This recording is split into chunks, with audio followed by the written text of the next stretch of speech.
Segundo livro de Samuel, capítulo 5, vamos ler do verso 17 até o verso 25. Segundo Samuel, capítulo 5, versículo 17 até o verso 25. A palavra de Deus diz assim: ouvindo, pois, os filisteus que Davi fora ungido rei sobre Israel, subiram todos para prender a Davi. Ouvindo, desceu Davi à fortaleza. Mas vieram os filisteus e se estenderam pelo vale dos Refaíns. Davi consultou ao Senhor, dizendo: subirei contra os filisteus, entregar-mos-á nas mãos. Respondeu-lhe o Senhor: sobe, porque certamente entregarei os filisteus nas tuas mãos.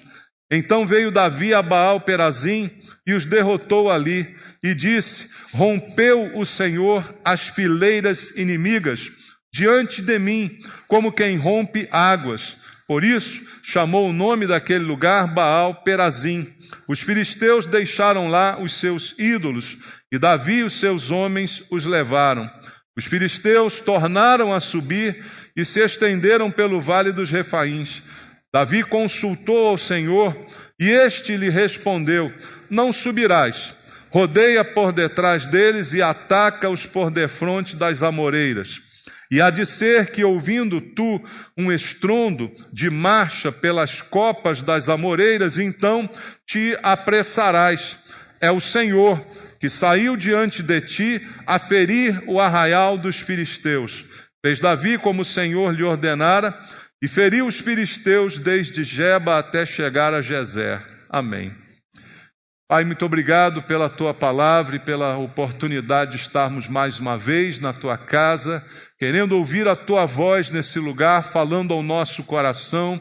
Pai, trazendo a palavra da verdade que liberta, que transforma a nossa vida, que é o verdadeiro alimento espiritual que todos nós precisamos para ter sustento nesse mundo. A Tua palavra, que ela seja ouvida nesse lugar e que todos nós possamos dar atenção à Tua voz e, ouvindo a Tua voz, possamos mudar a nossa vida. Pai, eu entrego também a minha vida em Tuas mãos, querendo ser um instrumento do Senhor esta manhã, pedindo graça, misericórdia e a unção do Teu Espírito para que neste poder a Tua palavra seja ministrada, que ela quebre as barreiras de entendimento e as distrações, para que ela possa chegar ao nosso coração e produzir transformação. É o que eu te peço, orando com meus irmãos, em nome de Jesus. Amém. Podem sentar. Amados, esse texto traz uma realidade que a gente precisa entender ao longo da Bíblia, da palavra de Deus. A realidade de que, quando nós somos ungidos pelo Senhor, as guerras, as lutas, os problemas, eles até aumentam, né? Talvez algumas pessoas cheguem a Cristo pensando que terão um momento, né, de tranquilidade, de paz, mas não é normalmente assim que acontece. Muita gente, para se batizar, enfrenta lutas, depois do batismo, enfrenta mais lutas, e isso é algo normal. Jesus nos advertiu que no mundo teríamos aflições. Ele não prometeu que todos teríamos uma vida super tranquila, sem nenhum tipo de problema. O que Ele prometeu e cumpriu, e cumpre até o dia de hoje, é nos dar a paz que excede o entendimento humano, porque ela não é compreensível, porque mesmo no meio da luta, eu tenho paz. Mesmo enfrentando as batalhas, eu tenho confiança em Deus, e isso produz paz no meu coração.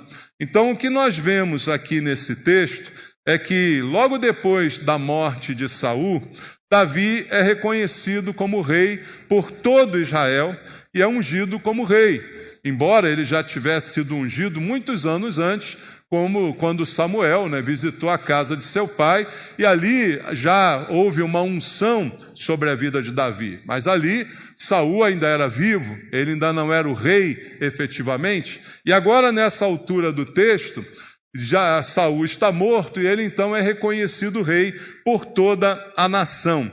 E essa unção que estava sobre a vida dele, então, agora é efetivada. E é nesse momento que começam os seus problemas, não é? A gente vê aqui no texto que assim que ele é ungido rei sobre Israel, os filisteus decidem atacá-lo. A unção, irmãos, é um símbolo da presença de Deus, né? Talvez a gente tenha um pouco de confusão a respeito do que é essa unção, né? A gente quer ser ungido, a gente quer ungir coisas, objetos e tal, como se fosse um elemento de sorte, né, que trouxesse algum tipo de proteção sobrenatural. Mas, na verdade, a unção é um símbolo da presença de Deus e um símbolo da consagração e da dedicação a Deus. Quando você olha na Bíblia, tudo aquilo que era ungido, as pessoas, os objetos, eram ungidos para simbolizar a entrega dessas coisas a Deus, a dedicação dessas coisas a Deus. E às vezes a gente quer que algum objeto nosso seja ungido, porque a gente está querendo é proteção e não entrega, né? Você, quando for ungir algum objeto seu, entenda que você está entregando ele para Deus. Então não perca isso de mente, né? E é o que normalmente a Bíblia nos mostra. Então é um símbolo dessa presença de Deus e um símbolo dessa consagração e dedicação ao Senhor. Alguns exemplos que a Bíblia nos traz. Em Êxodo, no capítulo 40, vamos ler aqui, no livro de Êxodo, capítulo 40, versículo 9, há um símbolo aqui da unção. Diz assim: e tomarás o óleo da unção e ungirás o quê? O tabernáculo e tudo que nele está. Então, o tabernáculo, os objetos, tudo que estava ali dentro seria ungido com óleo. Com que objetivo? E o consagrarás com todos os seus pertences e será santo. O que significa santo? Separado para Deus. Então a ordem de Deus é: unja o tabernáculo, unja os objetos ali dentro, para que eles sejam consagrados, para que eles sejam santos, dedicados, separados para Deus. Também diz aqui o texto em Levítico, vamos ler, no livro de Levítico, no capítulo 16. Levítico, capítulo 16, versículo número 32. Levítico 16, verso 32, diz: quem for ungido e consagrado para oficiar como sacerdote no lugar de seu pai, fará a expiação, havendo posto as vestes de linho e as vestes santas. Então o sacerdote era ungido para ser então consagrado, separado para Deus, separado para o serviço sagrado. E aí também temos essa unção sobre a vida do próprio Davi. Em 1 Samuel, como eu disse a você, capítulo 16, versículo número 13. Samuel está na casa do pai de Davi, e a Bíblia diz que ele tomou o chifre do azeite e ungiu no meio de seus irmãos. E daquele dia em diante, olha o que aconteceu com Davi: o Espírito Santo se apossou de Davi. Então Samuel se levantou e foi para Ramá. Então a unção sobre o Davi naquele momento já marcou na vida dele uma consagração, uma dedicação a Deus, e ele então passou a ser possessão do Espírito do Senhor, que se apossou de Davi, num símbolo de entrega completa, de consagração da vida dele ao Senhor. Então, chegamos ao texto em que estávamos lendo, no segundo livro de Samuel, no capítulo número 5, e percebemos então que a partir desse momento, quando Davi, agora com a morte de Saul, é consagrado definitivamente sobre todo Israel, é reconhecido como rei de Israel pela unção que já tinha sido colocada sobre a vida dele lá atrás, mas agora reconhecida diante de todo o povo, começam então os seus problemas. E aí, irmãos, eu queria que você entendesse, nós fomos também ungidos pelo Senhor. Talvez você não perceba ou não tome conhecimento disso, mas o dia que você creu, qual foi o dia que você creu em Deus? É o dia que nós chamamos o dia da nossa conversão. Porque nós cremos, a Bíblia diz, porque o Espírito Santo nos convenceu do pecado, da justiça e do juízo. Foi uma obra do Espírito do Senhor. Ele atuou sobre a nossa vida. E no momento em que atuou sobre a nossa vida, a Bíblia diz também lá em Efésios que nós fomos selados pelo Espírito Santo, como um penhor, uma garantia da nossa herança, da nossa salvação, daquilo que temos a receber no futuro. Então o Espírito Santo não somente nos convenceu, como também nos selou, e a partir desse dia nos tornamos templo do Espírito Santo. Veja que simbolicamente aconteceu conosco o que aconteceu com Davi quando foi ungido. O Espírito Santo se apossou dele. E hoje eu posso dizer, todos nós somos posse do Espírito Santo, porque somos o seu templo e ele habita em nós. Como disse Jesus ao ler Isaías 61, o Espírito do Senhor está sobre mim, porque o Senhor me ungiu a pregar boas novas.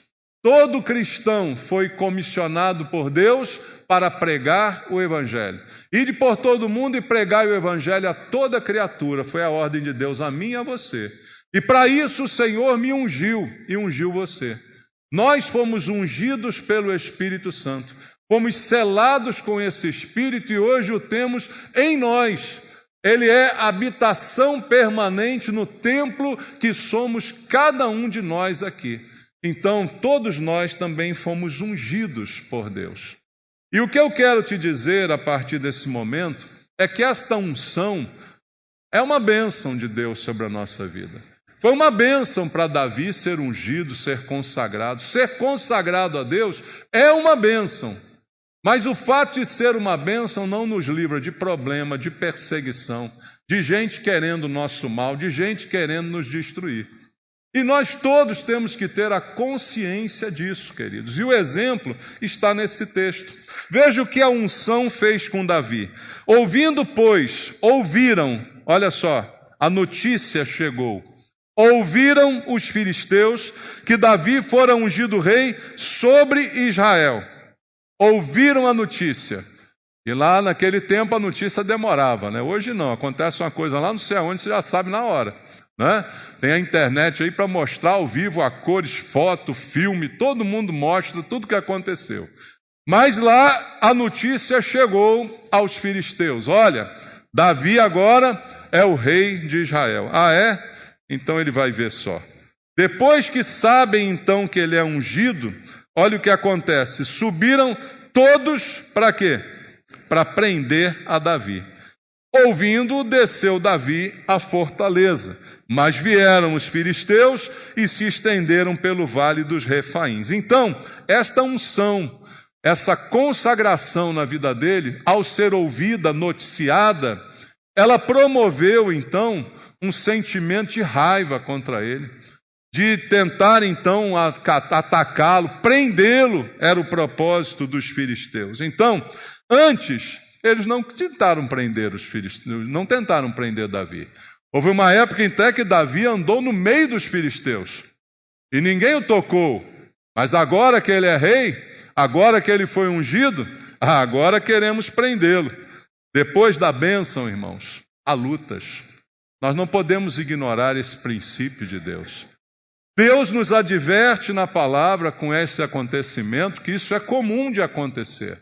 Então, depois de sermos abençoados, certamente há luta. Depois da conversão, há luta. Depois de sermos selados, ungidos, há luta. E, olha, é diretamente proporcional. Quanto mais unção você tiver, mais luta você terá. Porque quanto mais unção da parte de Deus, quanto mais dedicação, quanto mais consagração, mais você é um perigo para os inimigos. E o inimigo, ele se preocupa com quem o incomoda. O inimigo se preocupa com quem o ameaça. Aquele que não é uma ameaça para o inimigo não faz no inimigo nenhuma reação. Então, quando você é ungido, quando você tem unção de Deus, quando você prega com unção, quando você tem a unção sobre a sua vida, você é um alvo em potencial do inimigo. Quanto mais, mais perseguição. Então há uma proporção direta nesse sentido. Mas uma coisa também que o texto me diz, e é o que eu queria passar para você essa manhã, é que isso não é de todo ruim, né? Talvez alguém diga assim, bom, então é melhor até nem converter, né? Então é melhor não ser ungido, então é melhor não ter unção, porque aí eu tenho mais tranquilidade.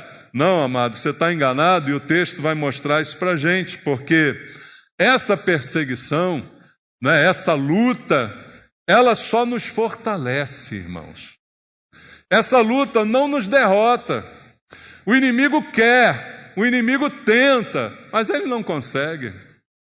A grande lição que esse texto vai nos dar é que isso só serve para uma coisa, para me fortalecer, para fortalecer você. E aí, quanto mais perseguição, quanto mais inimigo, mais forte você fica na presença de Deus. Porque você corre para Deus, você se esconde no Senhor. E aí é que o poder de Deus se aperfeiçoa na tua e na minha fraqueza. Então não é para a gente temer nem desanimar, mas é para entender que essas lutas nos fortalecem. É como um exercício espiritual. E aquilo que não é exercitado, normalmente atrofia, não é? Se você não se mexe, você fica mole, você fica apático, mas se você se exercita, você se fortalece. E a grande lição do texto é que os inimigos dão força àquele que é ungido. E o texto diz no verso 17, que Davi, assim que ouviu também essa ameaça, ele vai para onde? Ele vai para a fortaleza, irmãos. Ele vai para o lugar de força, ele vai para o lugar de proteção. E a nossa fortaleza é o Senhor. Ele é o escudo e a fortaleza, ele é o socorro bem presente na tribulação. Então isso tem um efeito de provocar não o nosso afastamento, mas pelo contrário, a nossa aproximação de Deus. A gente corre mais para o Senhor quando as coisas estão apertando. Talvez um momento de paz, um momento de tranquilidade, bonança, seja um momento também do afastamento de Deus, né? Seja um momento de não estar mais tão ligado. Mas aí vem a luta. E aí quando vem a luta, eu corro para a fortaleza do Senhor. Quando vem a luta, eu busco mais a presença de Deus. Quando o inimigo me ameaça, eu oro mais. Não é assim com você, irmãos? Então há um ponto positivo, como dizia o apóstolo Paulo, 2 aos Coríntios, leia comigo aqui, eu citei, agora vou ler com você, 2 aos Coríntios, capítulo número 12. O apóstolo Paulo, ele experimentou isso na sua vida, a vida dele foi constantemente assim, até ele ser cristão, estava tudo bem com ele, porque ele era o perseguidor, depois que se tornou cristão, se tornou perseguido. Mas olha o que ele aprendeu nesse período. 2 aos Coríntios 12, versículo número 10. Pelo que sinto prazer nas fraquezas, nas injúrias, nas necessidades, nas perseguições, nas angústias, por amor de Cristo, porque quando sou fraco, então é que sou forte. Ele aprendeu a achar prazer nessas coisas tão complicadas, como perseguições, necessidades, ofensas, angústias. Ele disse, eu aprendi a ter prazer nessas coisas, porque eu entendi que quando eu estou então fraco, aí é que está a minha força, porque é aí que Deus se manifesta na minha vida. É aí que os milagres acontecem, porque não é na minha força, mas é na força do Senhor. Então Paulo teve esse aprendizado e deixou para nós. Então, amados, essas perseguições, elas podem e devem fortalecer a nossa fé. Se você está sendo perseguido por causa de Cristo, porque você fez com Deus uma aliança, porque você se rendeu ao Senhor, e agora os seus parentes se voltam contra você, os amigos te abandonam, se fortaleça nisso, porque isto é sinal de que você está no caminho certo, e você tem um Deus que cuida de você. Fortaleça a sua fé em Deus. Como eu disse, é nessa pressão que nós buscamos mais em oração. Então está na hora de orar mais, está na hora de orar, de confiar, está na hora de buscar mais ao Senhor, para que Ele te fortaleça e você sinta então essa proteção de Deus, na fortaleza do Senhor. No esconderijo do Altíssimo, simbolicamente foi para onde foi Davi. Então a gente se refugia nessa fortaleza. Voltando ao texto em 2 Samuel, agora eu quero ler contigo o capítulo 22 desse livro, 2 Samuel, capítulo 22. Olha as palavras de Davi, faça dessas palavras as tuas palavras. Capítulo 22 de 2 Samuel, versículo 1 ao 4, diz ele: falou Davi ao Senhor as palavras deste cântico. Olha a música que ele fez. No dia em que o Senhor o livrou das mãos de todos os seus inimigos e das mãos de Saul, e disse: o Senhor é a minha rocha, a minha cidadela, o meu libertador, o meu Deus, o meu rochedo, em quem me refugio, o meu escudo, a força da minha salvação, o meu baluarte, o meu refúgio. Ó Deus da violência, tu me salvas, invoco o Senhor, digno de ser louvado, e serei salvo dos meus inimigos. Você pode cantar esse louvor, irmãos? Você pode pronunciar essas palavras como palavras verdadeiras no teu coração, de certeza de que Deus tem feito isso por você? Ainda no mesmo capítulo, no verso 30, ele diz: pois contigo desbarato exércitos, com o meu Deus salto muralhas, o caminho de Deus é perfeito, a palavra do Senhor é provada, ele é escudo para todos os que nele se refugiam. Pois quem é Deus, senão o Senhor? Quem é o rochedo, senão o nosso Deus? Deus é a minha fortaleza e a minha força, e Ele perfeitamente desembaraça o meu caminho. Ele é o teu refúgio? Então se refugie nele. Não adianta chamar Deus de meu refúgio se eu não me refugio nele. Então eu preciso crer, declarar e acreditar e viver tudo isso que a palavra de Deus está aqui me revelando. Mas terei tribulações? Terei. Sofrerei perseguições? Sofrerei. Mas é na fortaleza, é nesse momento de refúgio, na minha oração, que Deus me dá a direção. E isso também eu quero trazer como uma lição para nós desse texto. Veja, amados, os inimigos são diversos. Eu não sei quem é o filisteu da sua vida, não é? Eu não sei quem é que anda perseguindo você, te atacando, te caluniando, sei lá, fazendo o que for. Mas uma coisa eu sei, o que fez Davi é o que eu tenho que fazer, o que você tem que fazer. Davi buscou ao Senhor. E buscou em oração.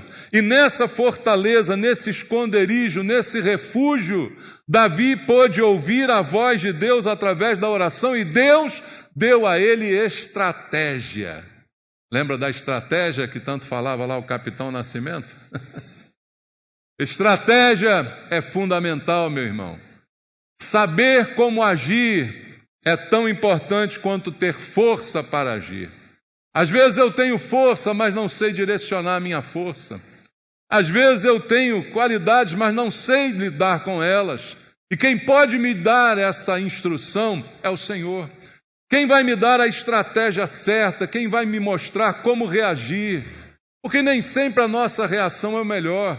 Às vezes a gente reage errado ao ataque do inimigo, às vezes a gente responde um ataque com outro ataque, e às vezes a estratégia é evitar. Então a estratégia vem de Deus. E nesse texto, por 2 vezes Davi orou ao Senhor, e por 2 vezes ele deu a ele a estratégia correta. Pela oração, guarde isso no teu coração, Deus falará ao teu coração como agir. E nem sempre você tem que agir da mesma maneira. E às vezes você agiu de uma maneira hoje, deu certo, não quer dizer que amanhã você tem que agir da mesma forma. Amanhã você tem que consultar o Senhor de novo, para que Ele te diga, agora é para fazer de novo aquilo que eu fiz e deu certo. Porque não é questão de dar certo ou não dar, é uma questão de Deus estar dirigindo ou não estar. Ou Deus dirige ou eu dirijo. O que você prefere? É melhor deixar Deus dirigir. E se para deixar Deus dirigir, eu preciso ouvir a sua voz e receber a sua direção. E o texto mostra aqui claramente o que aconteceu. No verso 19 diz assim: Davi consultou ao Senhor, dizendo: subirei contra os filisteus, entregar-nos-á nas mãos. E aí veio a resposta. Qual foi a resposta? Sobe, porque certamente entregarei os filisteus nas tuas mãos. Davi não foi contra eles. Deus está comigo, eu vou. Não. Senhor, é para ir mesmo? O Senhor vai entregar esses filisteus nas minhas mãos? É para eu fazer isso mesmo? É isso que eu tenho que fazer? É para ir, para enfrentar? É para bater de frente? E aí Deus disse: vai, porque isso vai acontecer. E veja só no verso 20 o que aconteceu. Então veio Davi a Baal-Perazim e os derrotou ali. E olha, foi uma derrota muito significativa, porque diz assim: rompeu o Senhor as fileiras inimigas diante de mim, como quem rompe águas. Davi fez uma comparação. A vitória que Deus me deu foi como uma barragem se rompendo. Foi como assim uma barragem de água que se rompeu e veio aquela enxurrada de água. Então assim ele viu a sua vitória de forma espetacular, como Deus fez. E aí, por isso ele deu até um nome àquele lugar, Baal-Perazim, que quer dizer realmente esse rompimento. Então Davi nomeou o lugar pelo que ele viu na sua vitória diante dos filisteus. Então foi uma coisa maravilhosa. E aí depois de uma experiência dessa, talvez você diga assim: olha, então, já sei, todas as vezes que o inimigo vier contra mim, eu vou enfrentá-lo da mesma forma e vai acontecer de novo a explosão da barragem. Não. Não é porque uma vez aconteceu assim que sempre vai acontecer assim. O que eu e você precisamos aprender é consultar ao Senhor. A estratégia veio de Deus, e a primeira estratégia foi Baal-Perazim, Deus de rompimento, é o significado. Então, Deus atuou ali rompendo essa barragem, rompendo essa barreira e derrubando todos os filisteus ali. Mas houve uma segunda investida dos filisteus contra Davi. E aí a Bíblia diz no verso 21, os filisteus deixaram lá os seus ídolos, Davi os homens levaram. 22, os filisteus tornaram a subir e se estenderam pelo vale dos Refaíns. Veja, mesmo depois da derrota, eles voltam. O que Davi faz? Já sei, vou lá de novo. Não. O que diz o verso 23 aí, irmãos? Davi consultou ao Senhor. Irmãos, será que nós somos tão melhores assim que Davi? Que a gente pode fazer tudo sem consultar o Senhor?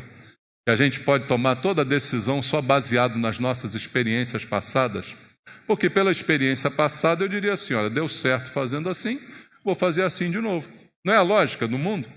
Deu certo desse jeito, vou fazer de novo e vai dar certo de novo. Não necessariamente. Por que eu não vou consultar ao Senhor? Por que eu não vou orar a Deus?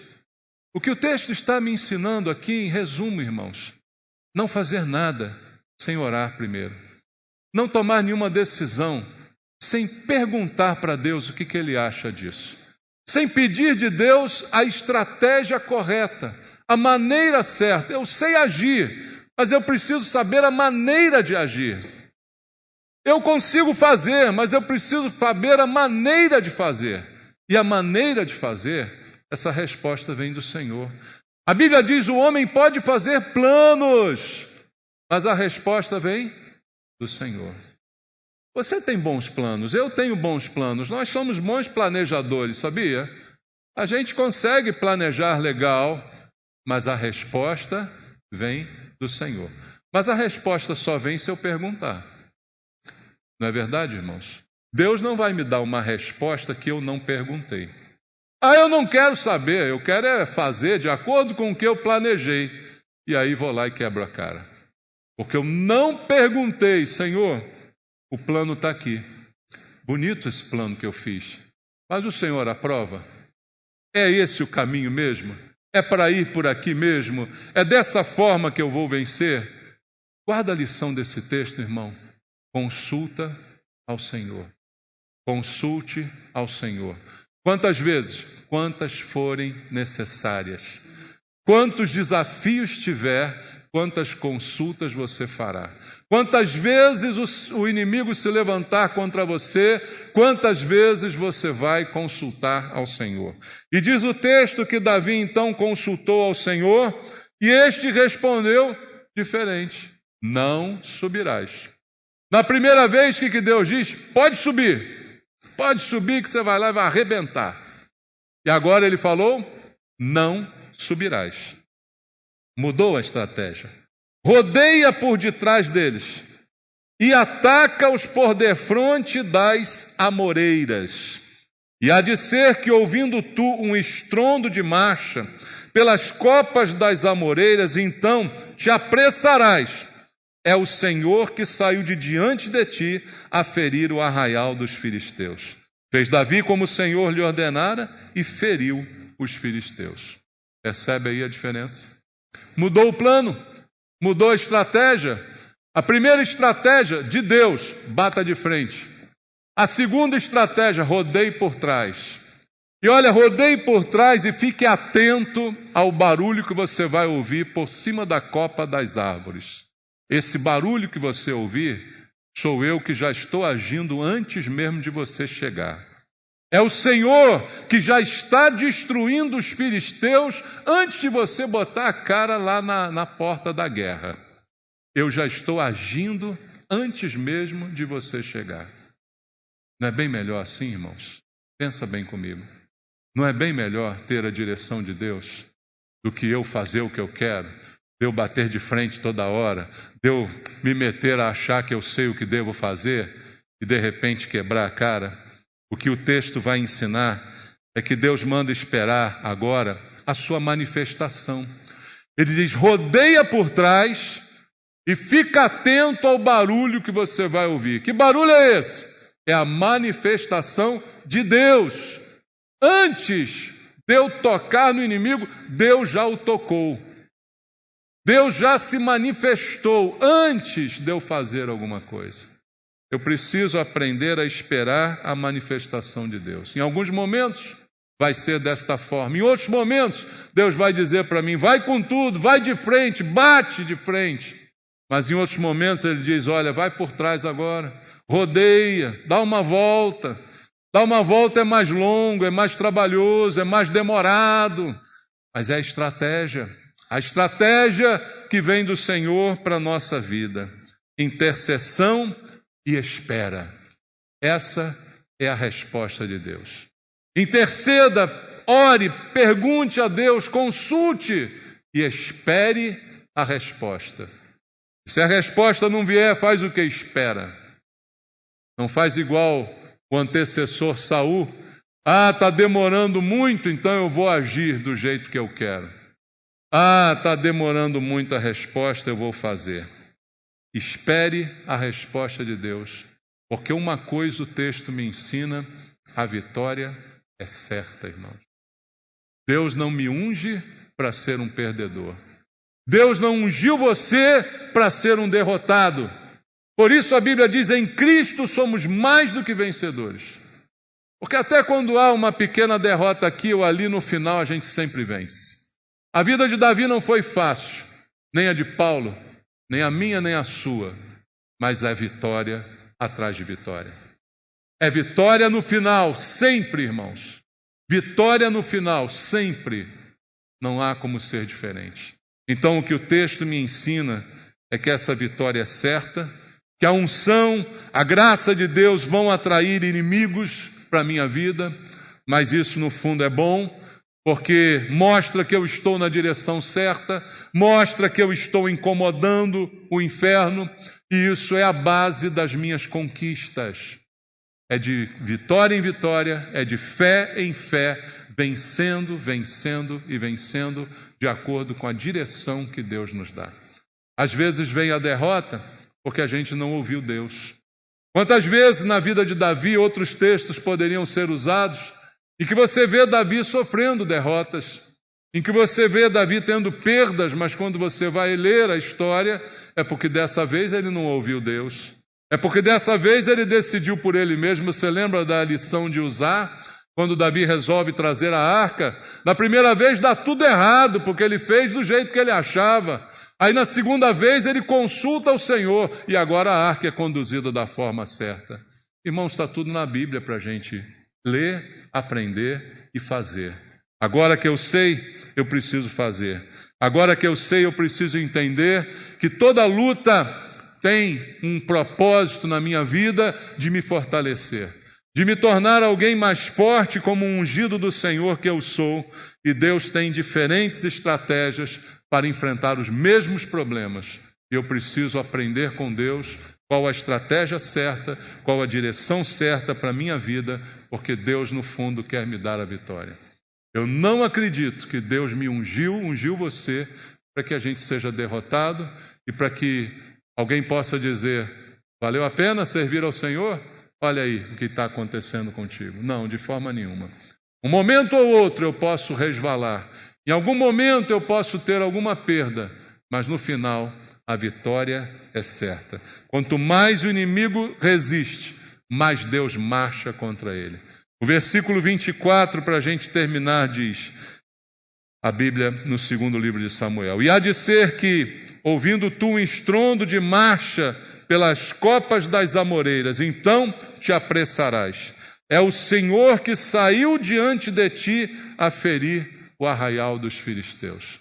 A melhor vitória não é aquela que eu mesmo conquisto, mas é aquela que Deus me dá. Que Ele vai na minha frente e derrota o inimigo no meu lugar. Essa é a melhor. Aquela em que eu não preciso nem sujar as mãos, porque Deus faz todo o trabalho. É o que a Bíblia diz, irmãos. Deus trabalha para aquele que nele espera. Espera no Senhor, confia no Senhor e pergunte sempre a Deus o que fazer. Ore sempre perguntando. A estratégia pode mudar de uma luta para outra. Não use a sua experiência, mas use aquilo que Deus falar em cada circunstância, em cada situação. Vamos orar? Eu não sei se você está vivendo agora essa luta mencionada aqui. Não sei se esse é o momento em que você está sendo perseguido por ser ungido do Senhor. Mas eu quero convidar você a orar junto comigo agora e clamar a Deus por uma resposta. Orar agora ao Senhor, como fez Davi, e consultar ao Senhor. Pai, o Senhor conhece os meus inimigos. O Senhor sabe quais são os planos deles contra mim. O Senhor sabe o que eles estão tramando, Pai. Mas eu te peço, Senhor, fala comigo agora o que eu devo fazer. Eu devo bater de frente com eles? Eu devo rodear por trás e esperar o teu sinal? O que eu devo fazer, Senhor? Fala o coração do teu filho, da tua filha, essa manhã. Qual a estratégia, qual a direção? Fala, Senhor. Queremos ouvir a tua voz. Fala através de circunstâncias. Dá-nos sinais, Pai, da tua direção para a nossa vida. Não deixa que a gente faça as coisas por nossa própria conta, seguindo o nosso próprio planejamento, mas que a gente escute a tua voz. Pai, eu te peço que cada filho teu essa manhã escute agora a tua voz. Receba agora de Deus a tua direção, Pai. O que fazer em relação a esta luta, esse problema que precisa ser enfrentado, esse inimigo que tenta nos fazer mal? O que fazer, Pai? Bater de frente? Rodear por fora? Outra estratégia qualquer? Fala, Senhor, ao nosso coração. Queremos te ouvir. Faz um milagre essa manhã, Pai. Dá direção ao teu filho e à tua filha, para que ele veja a vitória que o Senhor tem para cada um deles. É o que eu te peço, em nome de Jesus. Amém. Graças a Deus.